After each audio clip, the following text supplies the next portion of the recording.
Okay, today we are diving into a really fascinating legal puzzle from back in 1961. It's a case that has all the makings of a great story. You've got a charming con man, 3 unsuspecting sisters, and 1 very important car. And it all boils down to one huge question. When a deal goes sideways because of a lie, who's left holding the bag? Seriously, think about it. Maybe you've sold an old phone or some furniture online. You meet the buyer, they seem totally fine, but there's always that split second of, I hope this is legit when you hand over the item. Well, this case is about what happens when that little doubt becomes a very big problem. All right, here's how we're going to break it all down. First, we'll get into the scam itself, the deceptive deal. Then, we'll see how a totally innocent guy got tangled up in it all. After that, we'll look at what the court decided and unpack the one legal idea that changed everything. And to wrap it up, we'll talk about why lawyers are still arguing about this case today. So, let's set the scene. This wasn't just a simple sale that went wrong. Oh no, this was a carefully planned deception, and it's what kicked off this entire legal roller coaster. So, first up, meet the Ingram sisters. They're the heroes of our story, you could say. They owned a car together and, pretty simply, just wanted to sell it. Sounds straightforward enough, right? So here's how the con went down. The sisters put an ad in the paper.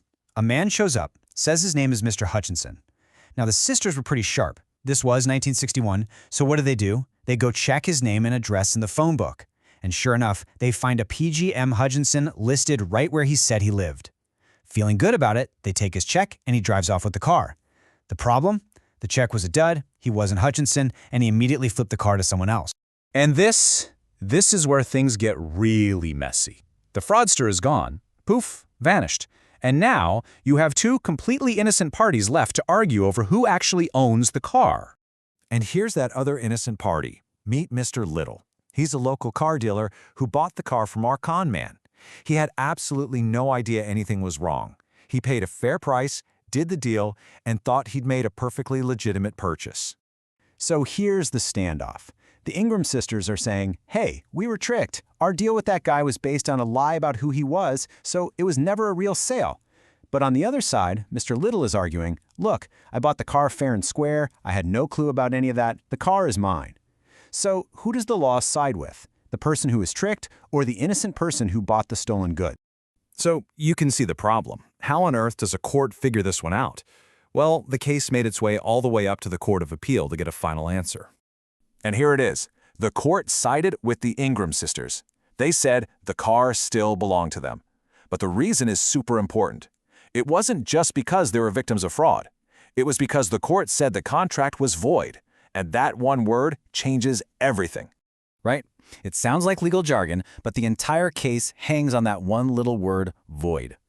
To really get why the sisters got their car back, we have to understand what that actually means in the eyes of the law.